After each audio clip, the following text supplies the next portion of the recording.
Nah, ini yang pertama dulu. Yang pertama ini adalah wawancara bersama Ibu Jessica Wongso.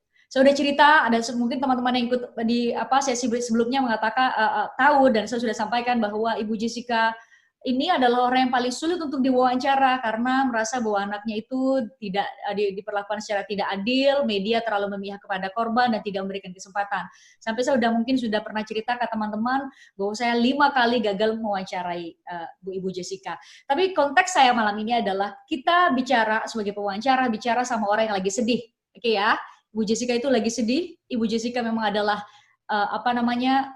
ibu dari seorang terduga pelaku ketika itu. Dia sama sekali bisa dibilang bahkan hampir anti terhadap media. Jadi ketika mendapatkan kesempatan, nanyanya gimana? Coba kita putar ya. Semoga saya berusaha untuk ngambil ini karena tentu ada perbedaan dan gaya. Nanti kita ulas bersama-sama. Saya minta teman-teman untuk bisa memberikan juga feedback supaya kita bisa dua arah. Kita nonton dulu gimana caranya atau gaya bahasa tubuh, termasuk juga pilihan kata untuk wawancara seseorang ibu yang lagi sedih.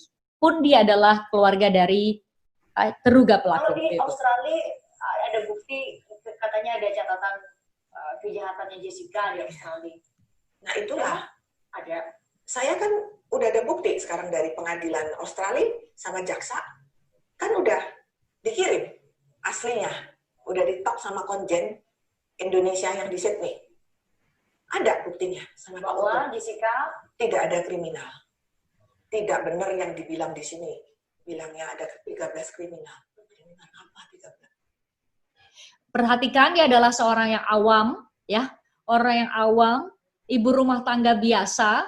Kalau teman-teman datang mewawancarai dia, ini balik lagi kepada teman-teman. Teman-teman mau ngambil aliran yang mana, mazhab yang mana. Kalau saya sih nggak setuju sama siapapun jurnalis televisi yang datang dengan pertanyaan yang menurut dia itu tegas, tapi itu sebenarnya melukai perasaan. Jadi kita punya yang namanya harus ada empati. Nanya orang, ibu tahu nggak anak ibu bersalah? Ibu tahu nggak anak ibu diduga ngeracunin, bener nggak? Jadi nggak seperti itu. Tetap kita harus punya empati kepada pun mereka adalah orang yang dipersalahkan, diduga salah gitu ya. Dan satu hal yang bisa teman-teman ambil juga, ketika kita mewawancarai orang yang orang yang awam, jangan sampai pakai bahasa-bahasa yang tinggi-tinggi banget. Jangan pakai bahasa yang tinggi banget. Yang ada, maksudnya gimana Mbak? Nggak ngerti sama pertanyaan Mbak. Kita sendiri ya bakal kelihatan harus gelagapan dan mengulang kembali pertanyaan itu. Nah, Subhan katanya mau ngomong nih. Subhan, saya unmute. Halo. Halo. Silakan. Oke. Ya, saya Subhan, Kak Fris, dengar? Iya, dengar dengan jelas kok. Ya, jangan jelas ya. Saya setuju dengan pendapat Kak Fris tadi yang anaknya tadi yang kan sedang berduka ya, ibunya ya.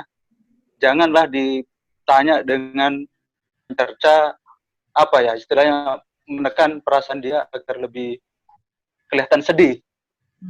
Karena saya sendiri juga baru kehilangan bapak ini dan tidak bisa pulang karena corona ini. Ya, jadi mungkin pertanyaannya dengan membawa perasaannya ibunya, dikasih pengertian dan menjelaskan dengan baik. Itu saja, mungkin ada teman yang lain bisa menjelaskan.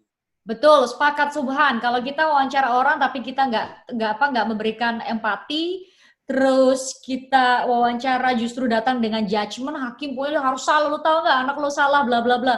Itu justru biarpun bagaimana kita tidak boleh berprasangka salah. Kita harus berprasangka baik. Apapun itu, kita kan sesama manusia harus saling mengerti lah di posisi apapun. Seandainya anak dia juga dalam posisi seperti itu, pasti juga ibunya tidak mau disalahkan. Jurnalis apapun juga harus gitu dong, ya kan? Jurnalis televisi juga harus gitu. Iya. Sepakat. Oke. Seandainya narasumbernya tidak mau menjawab, ya kita mengertilah sebagai jurnalisnya. Oke. Terima kasih.